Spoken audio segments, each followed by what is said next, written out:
cartoon characters wear gloves? Have you ever wondered why cartoon characters are always wearing gloves? Yeah. It's one of those things that we all just accepted as normal, but it's actually kind of weird. Well, it turns out the reason for this is more straightforward than you think. When animation first began, each frame had to be hand-drawn. Ooh. And as you could assume, this took a lot of time. The most tedious part of the characters was typically the details of the hands. So, to save time, artists started drawing rounded gloves instead of hands. Yeah, I was trying to figure out, I'm like, why do all y'all be wearing gloves? Are y'all just trying to be clean and sanitary? Are y'all a bunch of germaphobes? Is that it? I want some gloves. I could use a Michael Jackson glove. Episodes of cartoons that genuinely scared me. Your nose ring scares me. Yeah, I got him. Frybo. Guys, it's Frybo. Ah! King Ramses' curse, Courage the Cowardly Dog. Yeah, I remember that one. That one's creepy. Collect her. Ah! Oh, that one doesn't look that scary though. Adventure Time, No One Can Hear You. Okay. Oh my gosh. That's just creepy, man. Seriously, all these cartoons had like that one really scary, creepy episode. I mean, it made it interesting, but still, like, geez, don't ruin my childhood. Girl, I'm gonna need you to take that nose ring out ASAP, okay? It looks like the letter C is hanging on to your nose for dear life. The Dark Theory about Ed, and Eddie. So we've all loved this show. Yes. Growing up. But there's actually a dark theory. And the theory goes that all of the kids in the cul-de-sac are actually dead and in a purgatory-like setting. Oh. They each hail from different eras, spanning from the early 1900s to the early 2000s. Jeez. This explains why the year of the show is very hard to pinpoint and has multiple anachronisms, and also why there aren't any adults in this show. Although you do catch a glimpse every now and then, but you never see their faces.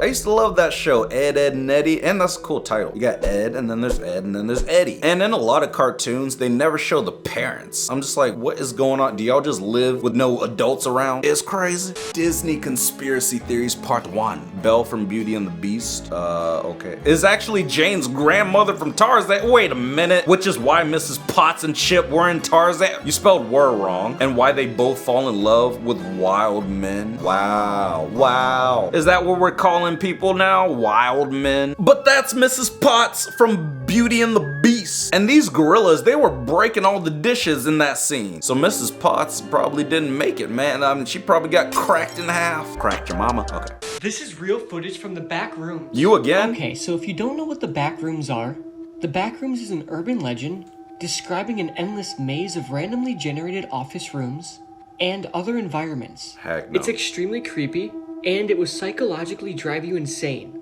But the video I'm about to show you is footage from a Swedish man that went missing in 2018. And this video was recovered from his phone. Oh my gosh. Time to go, man.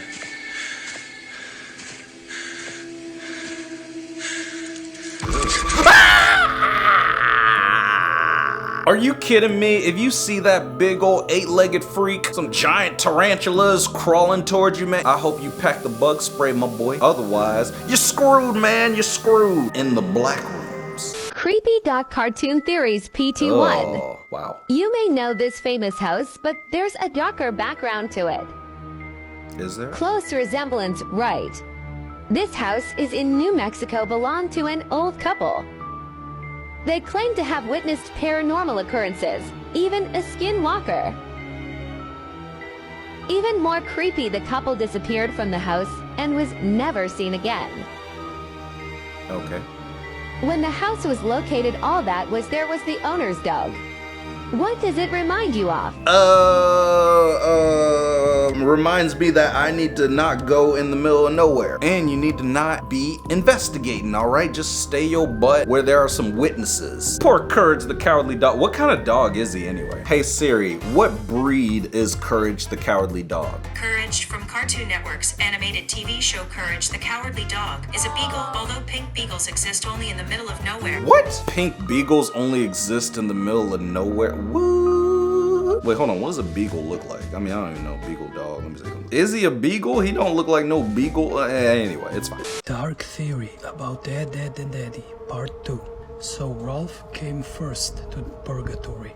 His family had moved to Peach Creek with their farm animals, and one day the farm animals stampeded and trampled him. This is the reason why he only has one cow, one goat, a few pigs, and a few chickens.